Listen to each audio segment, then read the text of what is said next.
بسم الله الرحمن الرحيم.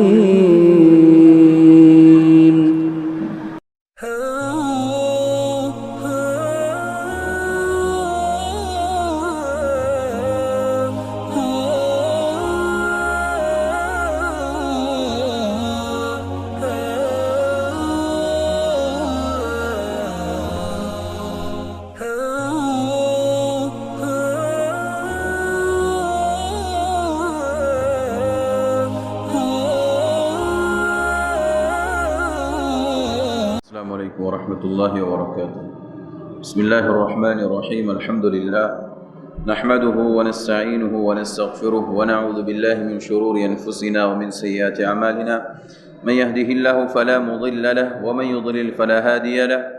واشهد ان لا اله الا الله وحده لا شريك له واشهد ان محمدا عبده ورسوله. اما بعد فان خير الحديث كتاب الله وخير الهدي هدي محمد صلى الله عليه وسلم وشر الأمور محدثاتها وكل محدثة بدعة وكل بدعة ضلالة وكل ضلالة في النار. أعوذ بالله السميع العليم من الشيطان الرجيم. بسم الله الرحمن الرحيم. قال الذين غلبوا على أمرهم لنتخذن عليهم مسجدا. وقال النبي صلى الله عليه وسلم لتتبعن سنن من كان قبلكم حذو القذة بالقذة حتى لو دخلوا جحر ضب لدخلتموه. قالوا يا رسول الله اليهود والنصارى قال فمن؟ رب اشرح لي صدري ويسر لي أمري واحلل عقدة من لساني يفقه قولي. اللهم رب زدني علما. سبحانك لا علم لنا إلا ما علمتنا إنك أنت العليم الحكيم. کتاب التوحید کا 22واں درس آپ کے سامنے پیش کیا جا رہا ہے. اس درس کا عنوان ہے امت محمدیہ کے بعض افراد کے بت پرستی میں مبتلا ہونے کی پیشن گوئی. نبی صلی اللہ علیہ وسلم نے امت محمدیہ کے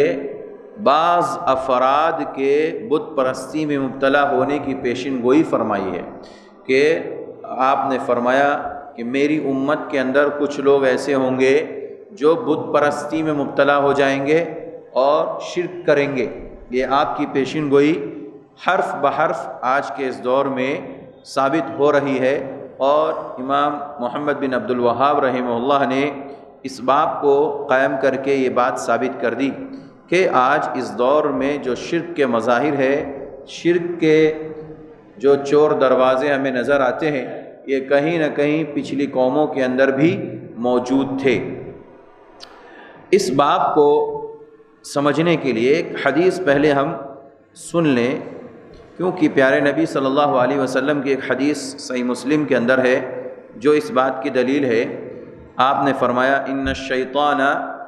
ایسا ان یعبدہ المصلون فی جزیرۃ العرب ولکن فی التحریش بینہم. شیطان اس بات سے مایوس اور نامراد ہو گیا کہ جزیرہ عرب میں نمازی مسلمان اس کی عبادت کریں، البتہ وہ ان کے درمیان پھوٹ ڈالنے کی کوشش کرتا رہے گا. اس حدیث کا مفہوم یہ ہے کہ اللہ کے نبی صلی اللہ علیہ وسلم نے کہا کہ شیطان جزیرہ عرب میں تو لوگوں کو شرک وغیرہ میں مبتلا نہیں کر سکتا ہے، اور کیونکہ وہ مایوس ہو چکا ہے مصلیوں کی وجہ سے، کثیر تعداد میں نمازیوں کی وجہ سے، کثرت سے لوگوں کے نماز پڑھنے کی وجہ سے لوگ جہاں نماز ادا کریں گے، نماز کی کثرت ہوگی تو وہاں پر شرک پنپ نہیں سکتا، شرک جنم نہیں لے سکتا، اور وہاں پر شیطان مایوس ہو چکا ہے. اس کا جواب یہ ہے کہ اس حدیث کے اندر تو اللہ کے نبی نے منع فرمایا کہ شیطان جزیرہ عرب میں مایوس ہو چکا ہے، اب لوگوں کو گمراہ نہیں کر سکتا، شرک میں مبتلا نہیں کر سکتا. جبکہ شیخ محمد بن عبد الوہاب جو کہ خود سعودی عرب کے جزیرہ عرب کے رہنے والے ہیں، اور یہ اپنے اس کتاب التوحید کے اندر یہ باب قائم کرتے ہیں کہ امت محمدیہ کے بعض افراد ایسے ہیں جو بت پرستی میں مبتلا ہو جائیں گے، اور اس کی پیشن گوئی اللہ کے نبی صلی اللہ علیہ وسلم نے فرمائی اور لوگ دیکھ رہے ہیں۔ تو اس کا جواب یہ ہے کہ گرچہ شیطان اس بات سے مایوس ہو گیا ہے، ناکام و نامراد ہو چکا ہے، مگر اللہ نے اسے اس سے مایوس نہیں کیا۔ دوسری بات یہ ہے کہ نبی کریم صلی اللہ علیہ وسلم کا فرمان ہے کہ شیطان اس بات سے نا امید ہے کہ جزیرہ نمائے عرب میں نماز پڑھنے والے اس کی عبادت کریں، اور یہ بات یقینی ہے کہ نمازی ہمیشہ نیکی کا حکم کرتے اور برائی سے روکتے رہیں گے، اور سب سے بڑی برائی شرک ہے۔ جو لوگ صحیح معنوں میں نماز کی اقامت کرتے ہیں یعنی پابندی کرتے ہیں، شیطان ان لوگوں سے واقعتاً مایوس ہے۔ جو گویا کہ اللہ کے نبی نے جو ایک بات ذکر کی حدیث کے اندر کہ مصلی جب زیادہ ہو جائیں گے، جزیرہ عرب میں نمازی زیادہ ہو جائیں گے، وہاں شیطان مایوس ہو جائے گا، اور شیطان اپنا بس نہیں چلا سکتا، اپنا غلبہ حاصل نہیں کر سکتا، لوگوں کو شرک وغیرہ میں مبتلا نہیں کر سکتا۔ یہ جزیرہ نما یعنی جزیرہ عرب کے بارے میں بڑی یہ خوشخبری کی بات ہے اور بہت عظیم فضیلت ہے۔ آپ دیکھتے ہیں کہ جہاں یہ بات آتی ہے نماز کی، نمازیوں کی کثیر تعداد میں نمازیوں کی، تو وہاں پر شیطان یقیناً مایوس ہو جاتا ہے۔ کیوں مایوس ہو جاتا ہے؟ کیونکہ شیطان چاہتا ہے کہ لوگ اس کی عبادت کریں، اور نماز پڑھنا یہ اللہ کی عبادت ہے، تو اللہ کی عبادت سے اسے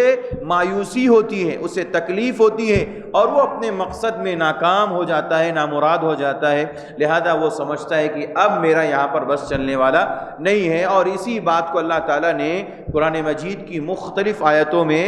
ذکر کیا۔ کہیں اللہ نے کہا الا عبادک منہم المخلصین، خود شیطان کہتا ہے کہ میرا بس، میرا غلبہ، میری طاقت اور میرا شر ان لوگوں پر قائم نہیں ہوگا جو تیرے مخلص بندے ہوں گے، اور جو جتنا نمازی ہوگا وہ اتنا ہی مخلص ہوگا، کیونکہ اللہ کی عبادت یہ خالص اللہ کی عبادت ہے نماز، اس کے اندر غیر اللہ کا کو شرک کرنا یا اس طرح کی باتیں یہ ثابت نہیں ہوتی، اس میں غیر اللہ کے لیے عبادت نہیں ہوتی، یہ صرف اور صرف اللہ کی عبادت ہے۔ اس لیے شیطان اس سے مایوس ہو جاتا ہے، نا امید ہو جاتا ہے۔ اس سے ایک بات معلوم ہوئی کہ انسان کو نماز کی بڑی اہمیت ہے، نماز خوب پڑھنا چاہیے، نمازوں کی پابندی اچھے سے کرنا چاہیے، اور جتنی تعداد میں ہم نماز ادا کریں گے شیطان کے شر سے محفوظ رہیں گے۔ اسی طرح جہاں مصلیوں کی تعداد بڑھے گی وہاں شیطان کا شر بھی ختم ہو جائے گا، اور شیطان مایوس ہو جائے گا،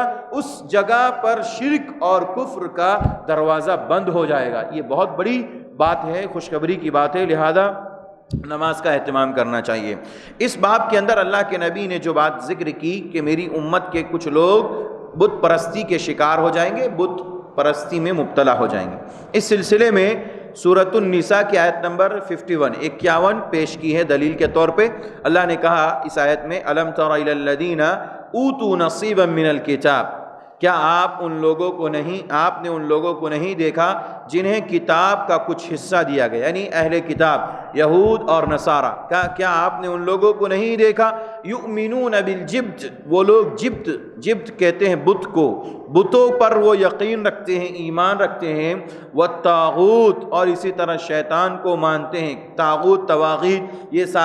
ساری چیزیں جو ہے شیاطین سے جڑی ہوئی چیزیں ہیں، اس کے اوپر ایمان رکھتے ہیں۔ وَيَقُولُونَ لِلَّذِينَ كَفَرُوا اور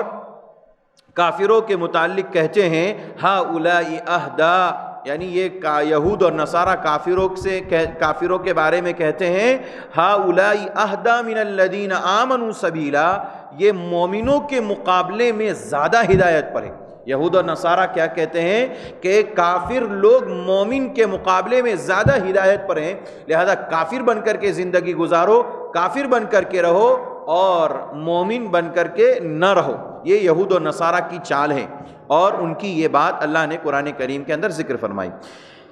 اس آیت میں دو باتیں اللہ نے ذکر کی، ایک ہے جبت، ایک لفظ استعمال کیا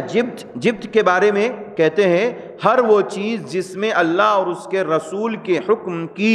اعتقاداً مخالفت ہو وہ جبت ہے، یعنی اللہ کی اور رسول اللہ صلی اللہ علیہ وسلم کی عقیدے کے اعتبار سے مخالفت ہو رہی ہو وہ جبت ہے۔ اب سوال یہ ہے کہ عقیدے کے اعتبار سے اللہ کی مخالفت کیا ہے؟ جیسے ہمارا عقیدہ ہے اللہ تعالیٰ روزی رساں ہے، روزی دینے والا ہے۔ ہمارا عقیدہ ہے للہ الملک، اللہ تعالیٰ کے لیے ملکیت ہے، اللہ تعالیٰ پوری کائنات کا مالک ہے، خالق ہے، اللہ تعالیٰ ہی کسی کو اولاد دیتا ہے، اللہ تعالیٰ کسی کو بانجھ کرتا ہے۔ یہ سارے عقیدے ہمارے ہیں۔ اگر کوئی شخص اس عقیدے کے اندر اللہ کی مخالفت کرتا ہوا پایا جائے گا تو کہیں گے کہ یہ آدمی جبت پر یقین رکھتا ہے، یہ آدمی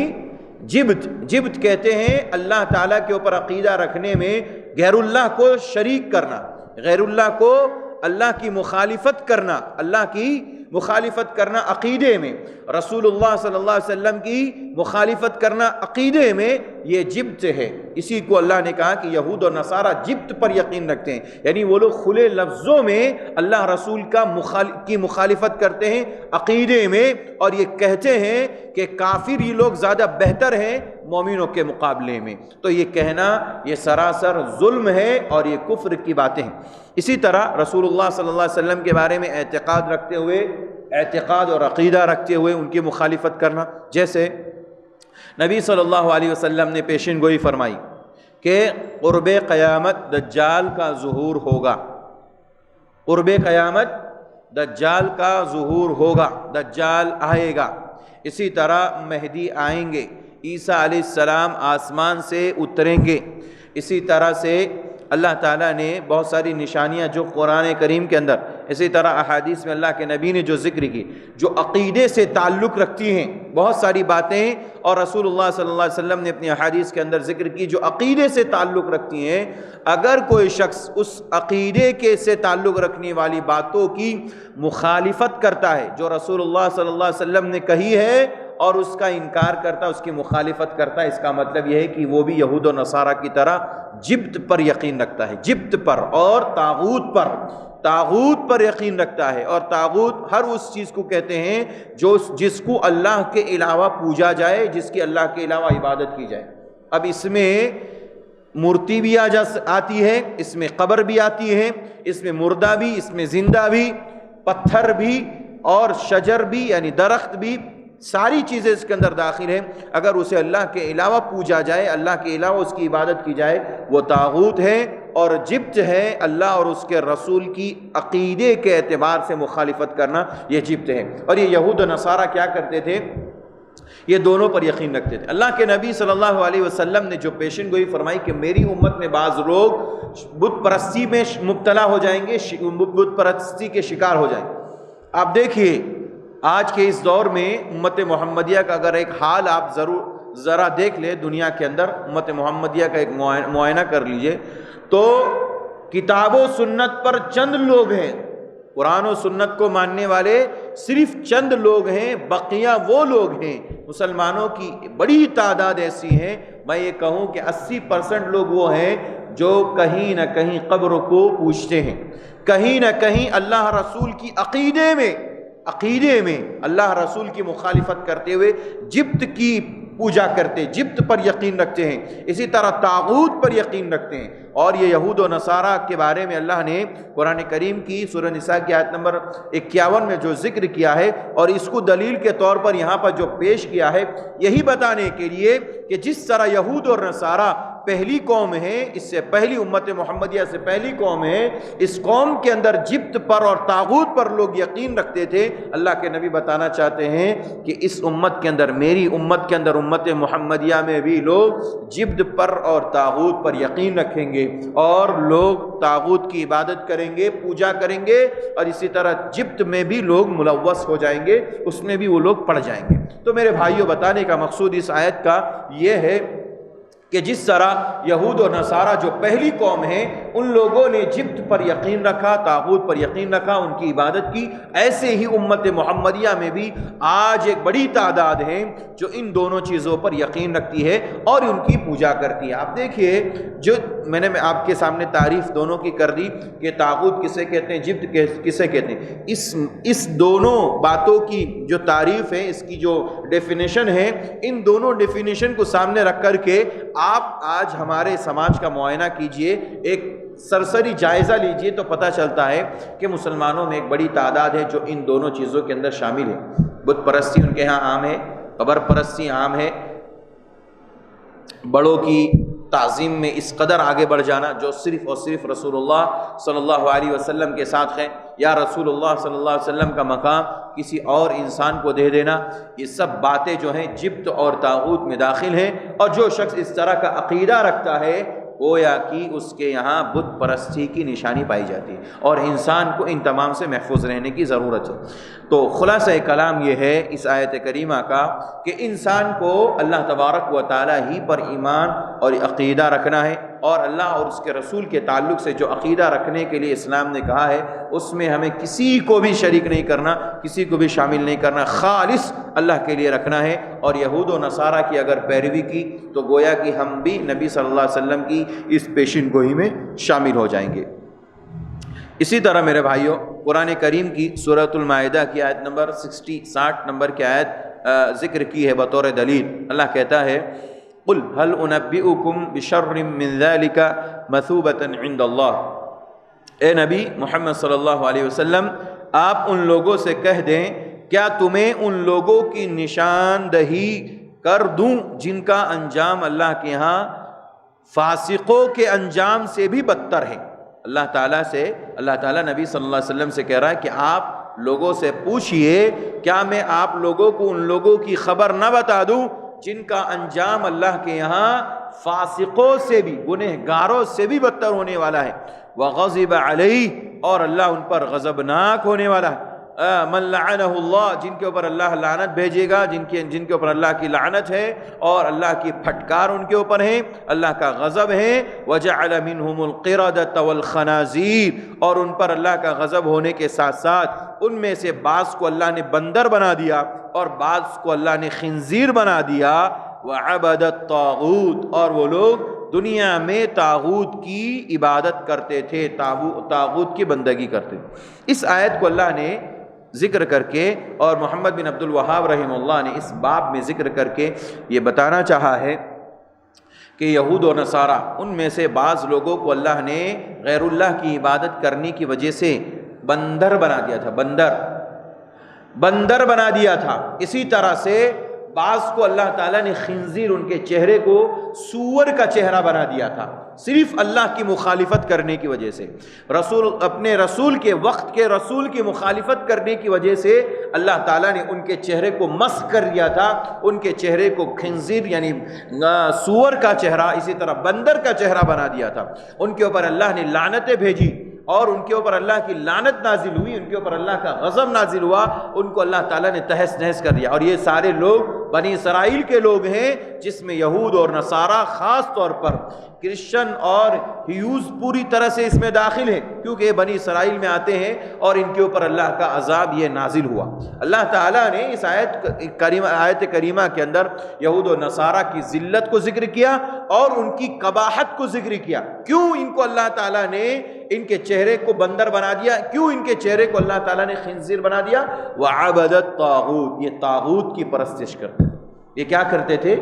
طاغوت کی پرستش۔ میں نے بتایا طاغوت ہر وہ چیز جسے اللہ کے علاوہ جس کی پوجا کی جائے، اب وہ چاہے پتھر ہو، مورتی ہو، بزرگ کی قبر ہو، کوئی بھی چیز ہو جس کو اللہ کے علاوہ پوجا جائے وہ طاغوت ہے۔ اور طاغوت کی پرستش کی وجہ سے اللہ تعالیٰ نے ان بنی اسرائیل میں سے ایک بڑی تعداد کو خنزیر بنا دیا، سور بنا دیا اور بندر کی صورت اور شکل بنا دی۔ اللہ کے نبی صلی اللہ علیہ وسلم نے یہ بات پیشین گوئی کے طور پر سمجھ لیجئے ہمارے سامنے ذکر فرمائی۔ اگر اس امت محمدیہ کے اندر بھی یہ معاملہ رہا اور لوگ عبادت کرتے رہے، اللہ کو چھوڑ کر غیر اللہ کی عبادت کرتے رہے، طاغوت کی پرستش کرتے رہے، تو پھر اس امت کے اندر بھی اللہ تبارک و تعالی لوگوں کے چہرے خنزیر کے بنا دے گا، لوگوں کے چہرے بندر کی طرح بنا دے گا۔ اور ایک حدیث ہے، پیشن گوئی ہے اللہ کے نبی صلی اللہ علیہ وسلم کی کہ قرب قیامت لوگ زمین میں دھسا دیے جائیں گے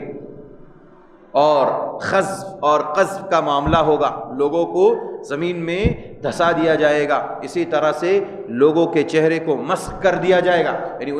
ان کی شکلیں بدل دی جائے گی، اور شکلیں بدل دینے کا مطلب یہ ہے کہ ان کے چہرے کو بندر، ان کے چہرے کو خنزیر جیسا بنا دیا جائے گا۔ کیوں بنا دیا جائے گا؟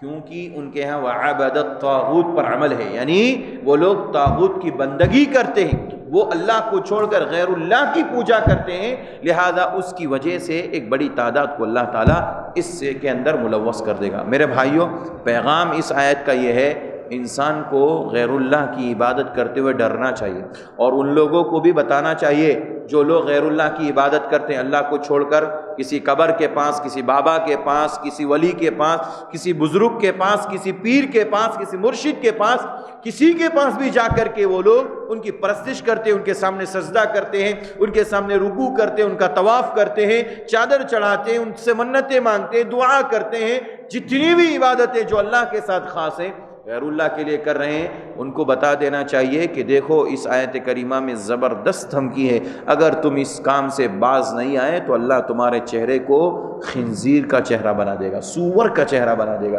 اور تمہارے چہرے کو بندر کا چہرہ بنا دے گا۔ یہ پیشین گوئی ہے، یہ پیشین گوئی ہے، اور آج نہیں تو قرب قیامت اللہ کے نبی نے کہا یہ پیشین گوئی پوری ہوگی، کیونکہ ہمارے نبی تو سچے ہیں اور آپ کی ہر بات سچی، آپ کی ہر پیشین گوئی پوری ہو کر کے رہے گی۔ قیامت اس وقت تک قائم نہیں ہوگی، ہمارے نبی کی ساری پیشین گوئیاں پوری ہوں گی تبھی قیامت قائم ہوگی۔ ایسا نہیں ہو سکتا کہ قیامت قائم ہو جائے اور اس کے بعد بھی ابھی ہمارے نبی کی پیشین گوئیاں باقی رہے، ایسا نہیں، ہمارے نبی کی پیشین گوئی پوری ہوگی تبھی جا کر کے قیامت قائم ہونے والی۔ تو ایسے لوگوں کو جو مشرک ہے،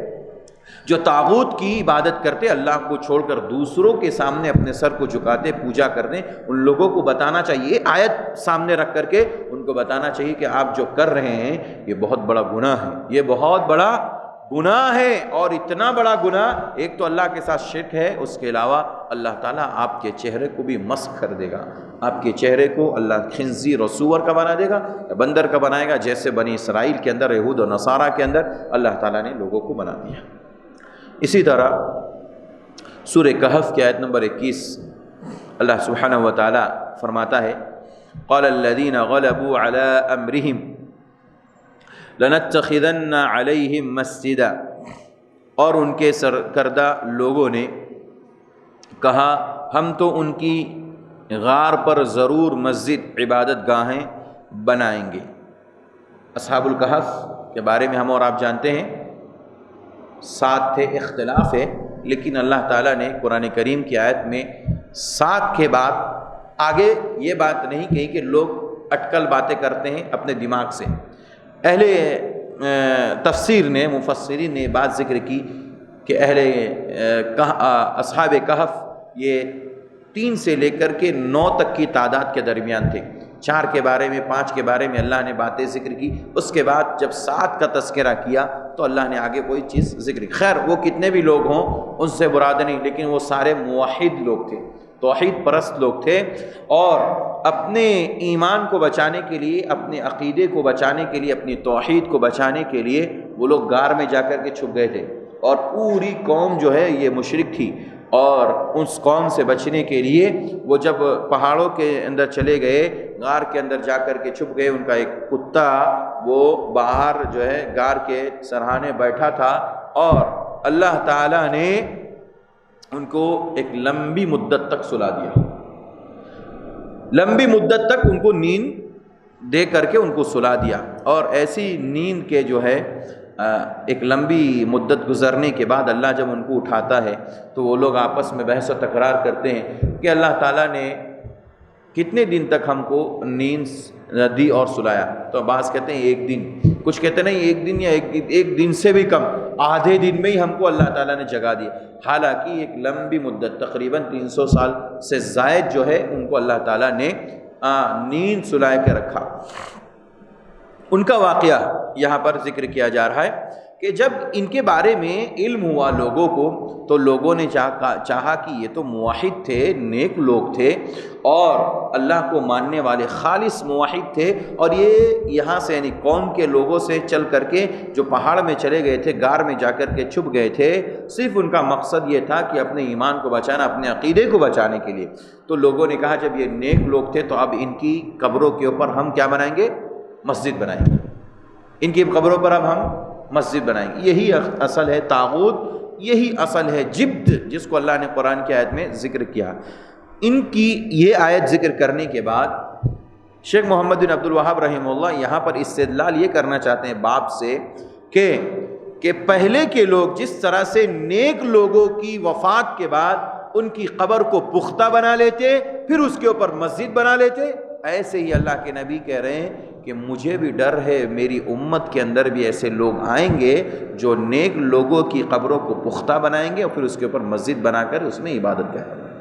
یہ اصل بنیادی نقطہ ہے جس کی وجہ سے یہ ساری آیتیں اور یہ خاص کر کے آیت کو ذکر کیا گیا۔ اللہ کے نبی جو پیشن گوئی کر رہے ہیں کہ میری امت کے بعض لوگ بت پرستی میں مبتلا ہو جائیں گے، وہ اس اعتبار سے کہ جو کام، جو برائیاں، جو شرک پچھلی امتوں میں ہوا کرتا تھا، اللہ کے نبی کو ڈر تھا کہ میری امت میں بھی وہ چیز پائی جائے گی۔ اور آج دیکھ لیجئے میرے بھائی، آپ ہر 4 قدم پر ایک پختہ قبر نظر آتی ہے، یا بعض لوگوں کی قبرستان کو اگر آپ دیکھیں گے تو پتہ چلے گا کہ ان کی پوری قبرستان کے اندر سوائے پختہ قبر کے کچھ نہیں۔ اور آپ کو یہ بھی نظر آئے گا بعض لوگ ایسے ہیں، واقعی اس آیت کریمہ کے وہ لوگ مصداق ہے کہ انہوں نے قبروں کو تو پختہ بنا لیا، اس کے علاوہ اس کے ارد گرد دیکھ لیجئے ایک چھوٹا سا گھر جیسا بنا کر کے گرین کلر کا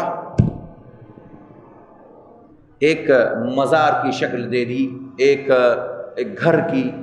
ایک مزار کی شکل دے دی گئی ہے، اور اس کے اوپر پھر اس کے بعد کمکمے لگا کر، لائٹیں لگا کر لوگوں کو جمعرات اور پیر وغیرہ وغیرہ دن کے لیے بلانا اور کہنا کہ جمعرات کے دن آؤ تو یہ فضیلت، پیر کے دن آؤ تو یہ فضیلت، سنڈے کے دن آؤ تو یہ فضیلت، منڈے کو آؤ تو یہ فضیلت، یہ ساری باتیں کر کے لوگوں کو اس کے قریب کرنا۔ اور پھر جب پبلک وہاں پہنچتی ہے تو کہتے ہیں ان کے سامنے یہ بہت بڑے گزرے ہوئے لوگ ہیں، نیک لوگ ہیں، بڑی ہستی ہے، مانگنا ہو مانگ لو اور سجدہ بھی کر لو، وہاں پر سجدہ بھی کراتے ہیں۔ یہ امت کے اندر عام ہے۔ اب دیکھیں عام طور پہ آپ کو راستے پر بھی ایسی کتنی قبریں اور مزاریں نظر آئیں گی، ہے نہیں ہے میرے بھائی؟ تو اللہ کے نبی کو یہی ڈر تھا کہ میری امت میں بھی وہ چیز ہونے والی ہے جو پہلی امتوں میں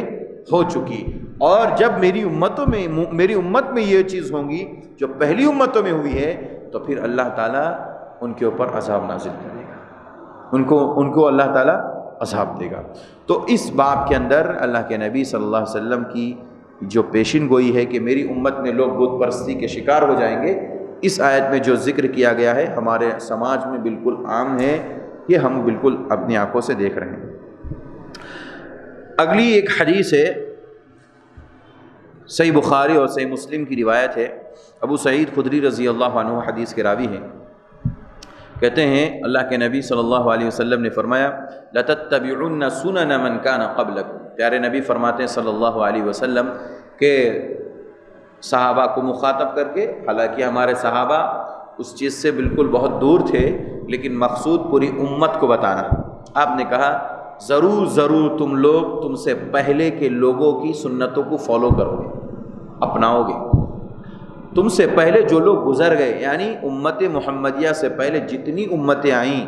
ساری امتوں میں جس طرح کی خرابیاں تھیں، ان ساری خرابیوں کو تم اپنے اندر اپنا لو گے اور ان کے نقش قدم پر چلو گے، ان کی بات مانو گے، انہوں نے جیسے کیا ویسے تم کرو گے، اور خاص کر کے یہود اور نصارہ کی پیروی کرو گے، خاص کر کے یہود و نصارہ کی۔ اللہ کے نبی نے فرمایا لَتَتَّبِعُنَّ سُنَنَ مَنْ كَانَ قَبْلَكُمْ، تم سے پہلی جو امتیں گزری ہیں ان امتوں کی تم پیروی کرو گے۔ حَذْوَ الْقُذَّةِ بِالْقُزَّةِ، یہاں تک کہ اللہ کے نبی فرماتے ہیں کہ ایک پر دوسرے، جیسے کہ ایک پر دوسرے پر کے برابر ہوتا ہے، ایسے ہی تیر دیکھے، تیر اس کا ایک پر جو ہوتا ہے، نہیں 2 حصے ہوتے ہیں اس کے، آپ نے تیر دیکھا ہوگا تو اس کے دو پر مطلب یعنی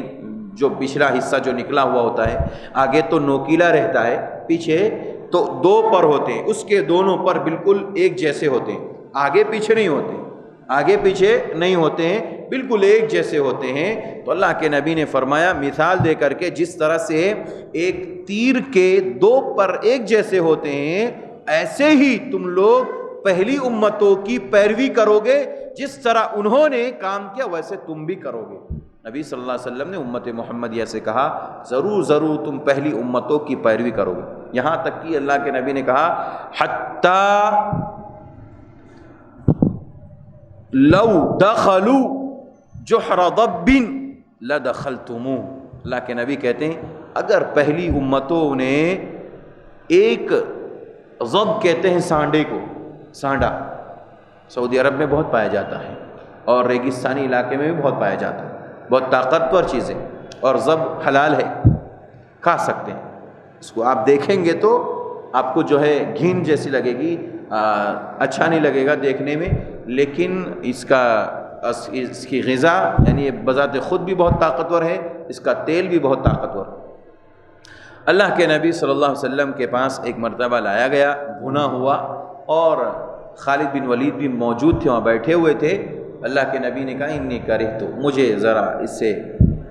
مجھے پسند نہیں ہے۔ آپ نے اس کا انکار نہیں کیا، کہا کہ مجھے یہ چیز جو ہے پسند نہیں، مجھے ذرا کراہیت ہو رہی۔ ایسا ضروری نہیں ہر کھانا انسان کو پسند آ جائے، ایسا ضروری نہیں۔ اللہ کے نبی نے کہا مجھے پسند نہیں۔ خالد بن ولید نے کہا کہ آپ کو نہیں پسند ہے، ٹھیک ہے میں کھا جاؤں؟ ہاں۔ خالد بن ولید اس کو پکڑ کر کے کھا گئے، بھونا ہوا تھا۔ بہرصورت اس سے استدلال ہے کہ یہ ضب جو ہے حلال ہے، ضب حلال ہے۔ اللہ کے نبی فرماتے ہیں مثال دے کر کے، جس طرح یہ ضب گو جو ہے نا اتنا سا ایک ہوتا ہے، آپ کو آپ یوٹیوب وغیرہ پہ بھی ڈالیں گے تو انشاءاللہ آپ کو اس کی پوری تصویر آ جائے گی۔ وہ زیادہ بڑا جانور نہیں ہوتا، چھوٹا سا رہتا ہے، اتنے سے اتنا رہتا ہے، اور زیادہ موٹا بھی نہیں، اتنا موٹا رہتا ہے۔ اب یہ سمجھ لیجئے کہ یہ جو ہے جب یہ ریگستان وغیرہ کے علاقوں میں رہتا ہے، جہاں ریت زیادہ رہتی ہے، تو اللہ کے نبی اس کی مثال دے کر کے سمجھا رہے ہیں۔ اس کا بل اتنا چھوٹا سا، یعنی اس کا گھر جس میں سے وہ داخل ہوتا ہے اپنے گھر کے اندر، ظاہر سی بات ہے جب اس کی سائز اتنی ہے تو اس کا گھر بھی اتنا ہی ہوگا، اتنا تو نہیں ہوگا۔ اللہ کے نبی فرماتے ہیں کہ یہ اتنی بیوقوف قوم تھی، یہود و نصارہ، یہود اور نصارہ اتنی بیوقوف قوم تھی کہ یہ لوگ زبردستی یہ گو کے بل میں تو داخل نہیں ہو سکتے ہیں، اس کے گھر میں داخل نہیں ہو سکتے، لیکن یہ لوگ بیوقوفی میں ان کے پیچھے پیچھے جا کر کے جو ہے اس میں داخل ہونے کی کوشش کرتے۔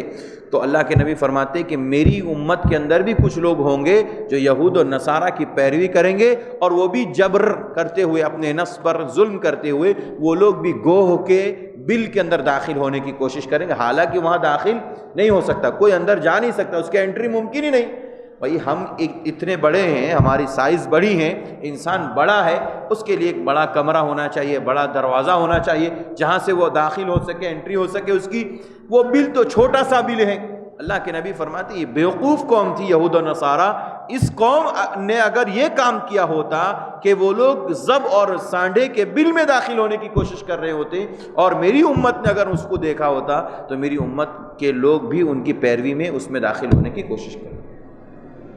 اس قدر میری امت کے اندر پہلی امتوں کی پیروی آ جائے گی۔ آپ دیکھیے یورپین کلچر ہمارے یہاں بالکل عام ہے نا، ہم ہیں اسلامی کلچر کو ماننے والے،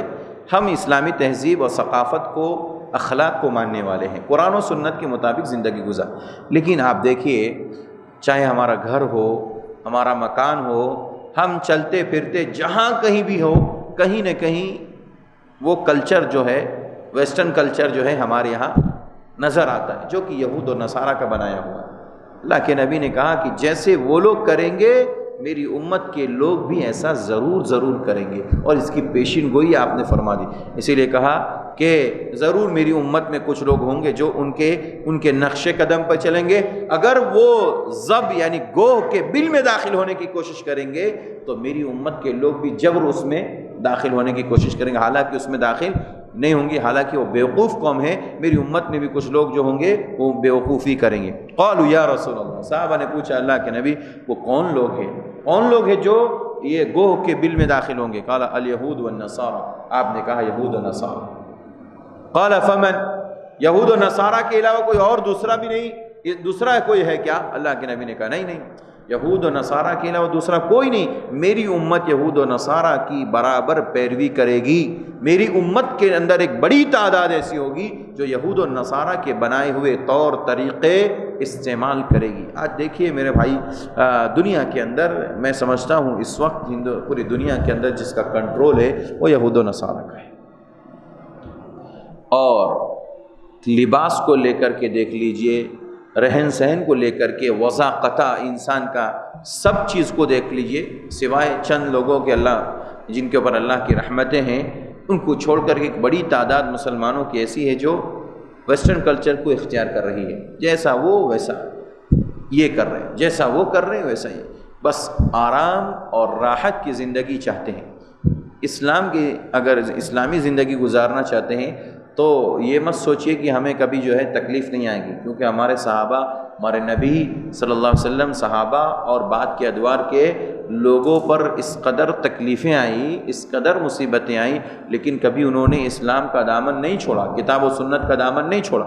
تو یہ ہرگز نہیں سوچنا چاہیے کہ ہم جو ہے ہمیشہ خوش رہیں گے۔ ویسٹرن کلچر میں جیسا کہ بتایا جاتا ہے، وہاں تو ہم گئے نہیں لیکن یہ چیز بتائی جاتی ہے کہ لوگ جسے بچہ پیدا ہوتا ہے اس وقت سے لے کر کے اس کی وفات تک سرکار ذمہ داری لے لیتی ہے۔ بچہ بچپن میں ہے تو اس کو بھی پیسہ ملتا ہے،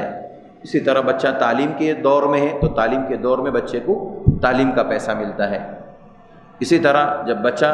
جب انسان بڑا ہوتا ہے تو پھر اس کی زندگی کا انشورنس ہوتا ہے، اس کے بعد جب انسان بوڑھا ہوتا ہے تو اس کی پوری لائف جو بڑھاپے کی ہے،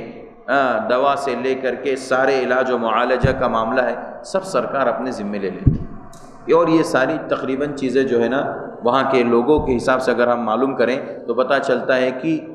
انسان چاروں طرف سے لون یا اسی طرح سے سود وغیرہ، انٹریسٹ وغیرہ کے اندر انسان پھنس جاتا ہے، اپنی زندگی کو مکمل طور پر سود کے ارد گرد کر لیتا ہے۔ اور انشورنس جو ہے ایک ایسی چیز ہے جس کو اسلام نے منع کیا ہے، حرام کیا ہے۔ اللہ نے کہا ان اللہ اشتری من المؤمنین انفسهم بان لهم الجنہ، اللہ نے مومنوں سے ان کی جان کو، ان کے مال کو جنت کے بدلے خرید لیا ہے۔ جنت کے بدلے جان اور مال کو خریدنے کا مطلب یہ ہے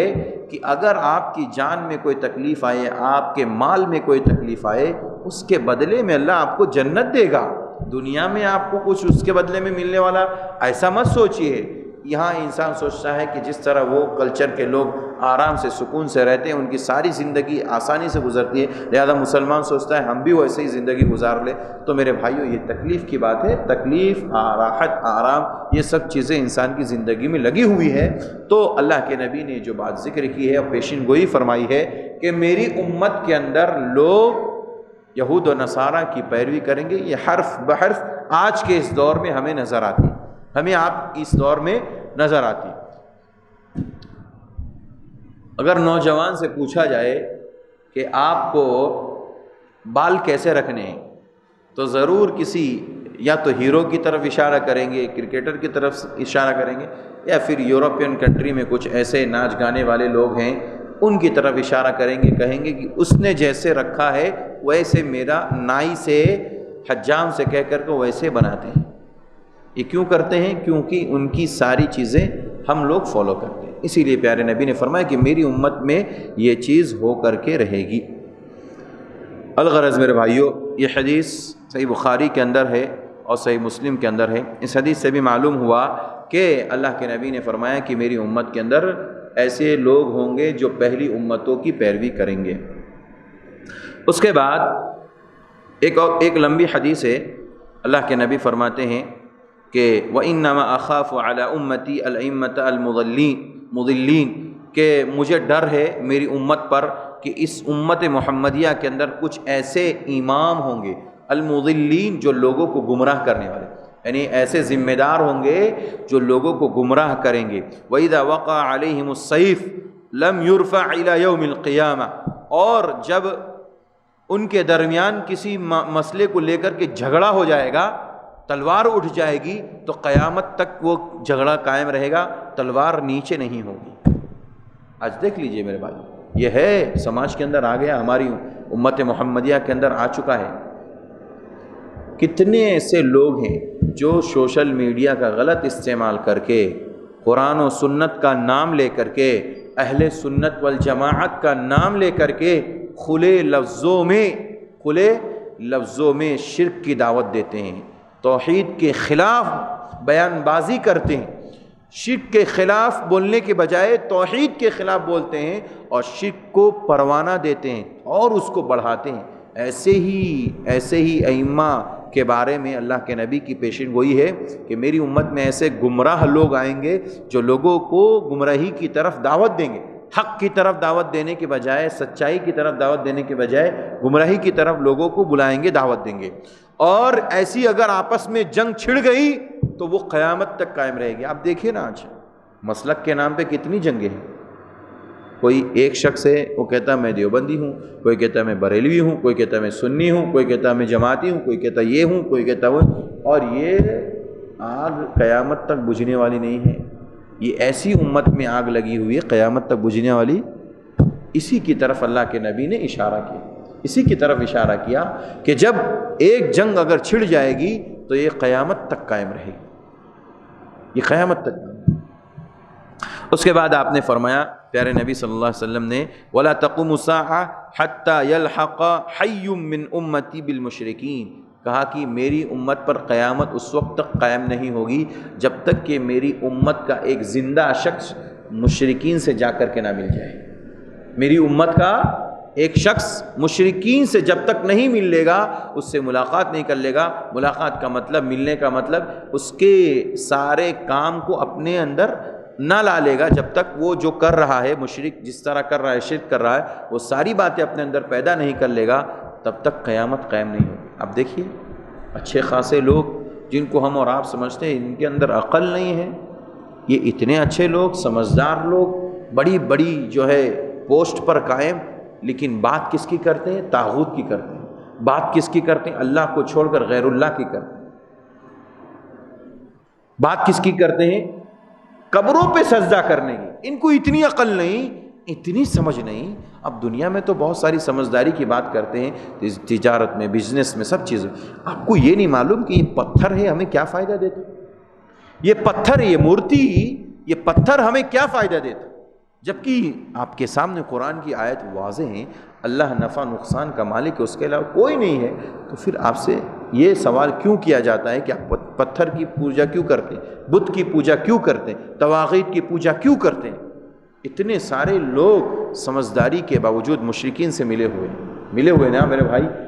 اب میں نے بتایا کہ 80% ایسے لوگ ہیں 100 میں سے جو مشرک ہیں، شرک کر رہے ہیں، اور ان کو سب معلوم ہے کہ یہ غلط ہے، اس کے باوجود وہ کر رہے ہیں، کیونکہ یہ پیشن گوئی ہے اور ہمارے نبی کی پیشن گوئی پوری ہونے والی۔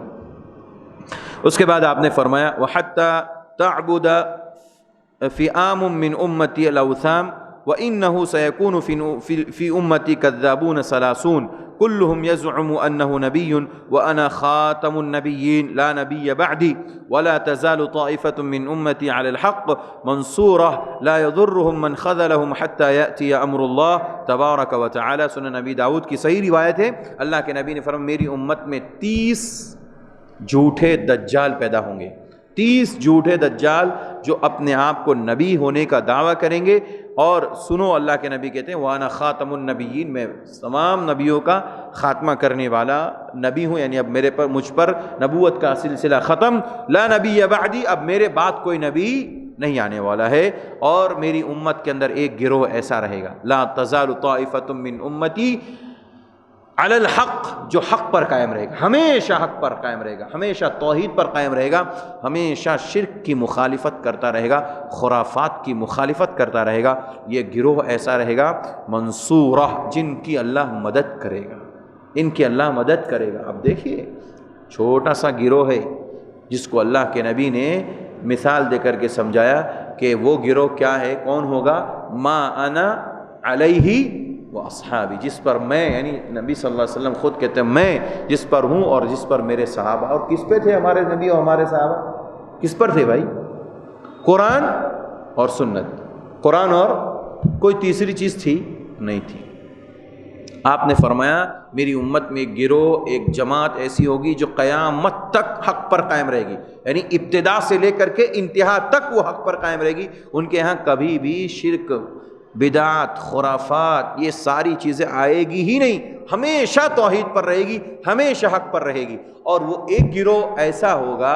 جس کو اللہ کی طرف سے خصوصی مدد حاصل ہوگی، اور اس گروہ کی پہچان اللہ کے نبی صلی اللہ علیہ وسلم نے فرمایا ما انا علیہ و اصحابی، جس پر میں ہوں اور میرے صحابہ ہے، اور جس پر اللہ اور اس کے نبی، اللہ کے نبی اور جس پر صحابہ تھے وہ ہے صرف اور صرف قرآن اور سنت۔ آپ دیکھیے قرآن اور سنت کے ماننے والے اللہ کے نبی کے زمانے سے ہیں اور اب تک ہے اور قیامت تک قائم رہیں گے، قیامت تک قائم رہیں گے۔ اور یہ زبان نبی صلی اللہ علیہ وسلم کی زبان سے یہ ادا ہونے والے الفاظ ہیں، لا تزال طائفۃ من امتی، گویا کہ آپ کے زمانے سے ہے یہ بات، یہ آپ کے زمانے سے ہے اور قیامت تک رہے گی یہ جماعت۔ آپ دیکھ لیجئے پوری دنیا کے اندر جتنی بھی جماعت، جتنی بھی ٹولی، جتنے فرقے بنے، وہ کہیں نہ کہیں کسی عام انسان سے جڑے ہوئے ہیں، لیکن واحد ایک جماعت ہے جو قرآن و سنت کو ماننے والی ہے، جو اپنے آپ کو نبی صلی اللہ علیہ وسلم سے جوڑتی ہے، اور اسی کے بارے میں اللہ کے نبی کی پیشین گوئی ہے، قیامت تک قائم رہے گی، اسے کوئی ہرا نہیں سکتا اور اسے کوئی زیر نہیں کر سکتا، اس کے اندر کبھی شرک اور بدعت داخل نہیں ہو سکتا، کیونکہ اس کے پاس قرآن اور سنت ہے۔ یہاں تک کہہ دیا اللہ کے نبی نے لا یضرهم من خذلهم، اگر کوئی شخص ان کو ذلیل و رسوا کرنا چاہے گا تو ان کا ضرر ان کو نقصان نہیں پہنچانے والا ہے، ان کو نقصان نہیں پہنچانے والا ہے، حتی یأتی امر اللہ تبارک و تعالی، یہاں تک کہ اللہ کا امر یعنی قیامت آ جائے،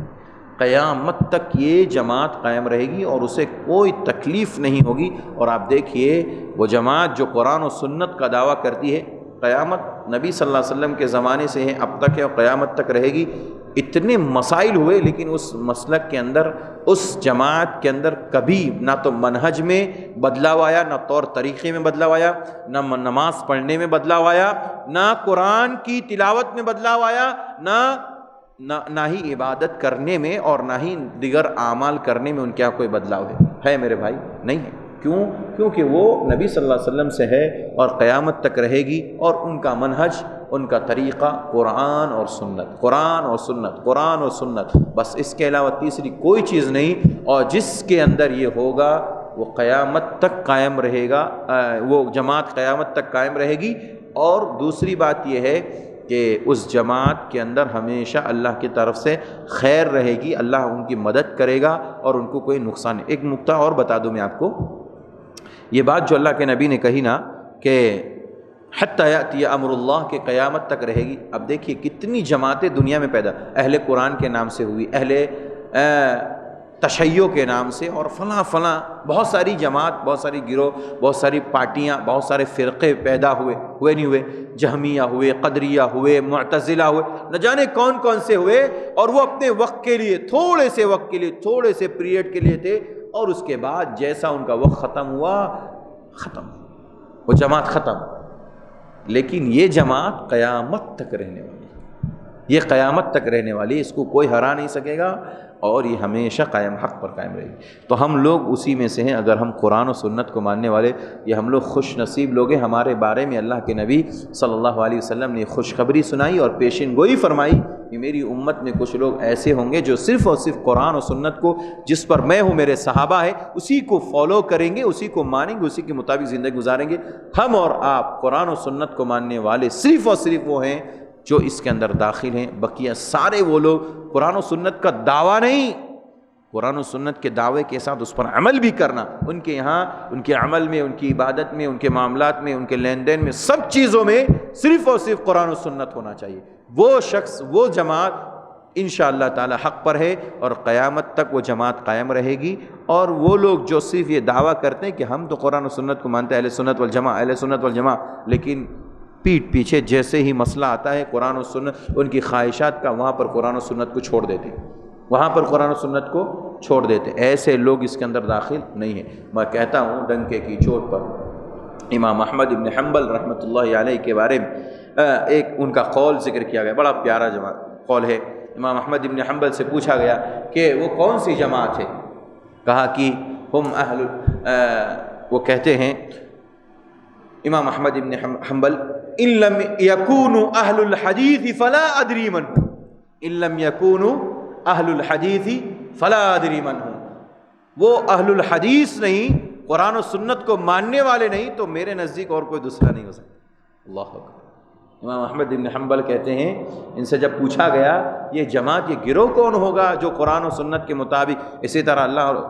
اللہ کے رسول اور نبی صلی اللہ علیہ وسلم کے ساتھ صحابہ کے نقش قدم ما انا علیہ پر عمل کریں گے، ما انا علیہ و اصحابی پر عمل کرنے والے کون ہوں گے؟ تو کہتے ہیں امام احمد بن حنبل ان لم یکونوا اہل الحدیث فلا ادری من ہوں، اگر وہ اہل الحدیث نہیں تو پھر میں نہیں سمجھتا ہوں کہ دنیا کے اندر کوئی دوسرا یا تیسرا فرقہ یا جماعت ہوگی۔ یہ خوشی کی بات ہے ہمارے لیے، ہم قرآن و سنت کو ماننے والے ہیں، اور انشاءاللہ تعالی یہ جماعت قیامت تک قائم رہے گی، اور انشاءاللہ نجات حاصل کرنے والی، اور ہماری خصوصی طور پر اللہ کی طرف سے مدد ہے۔ آپ دیکھیے کتنی مدد ہے اللہ کی طرف سے، لوگ نہ جانے کئی مسئلے میں لوگوں نے پھنسانے کی کوشش کی جماعت کو، جماعت اہل حدیث کو، کتاب و سنت کے ماننے والوں کو مختلف فرقوں کے ساتھ جوڑ کر کے انہیں بدنام کرنے کی کوشش کی گئی، داعش وغیرہ کے، آئی ایس وغیرہ کے، لیکن اللہ تبارک و تعالیٰ کی مدد ان کے ساتھ شامل رہی، اور ان کے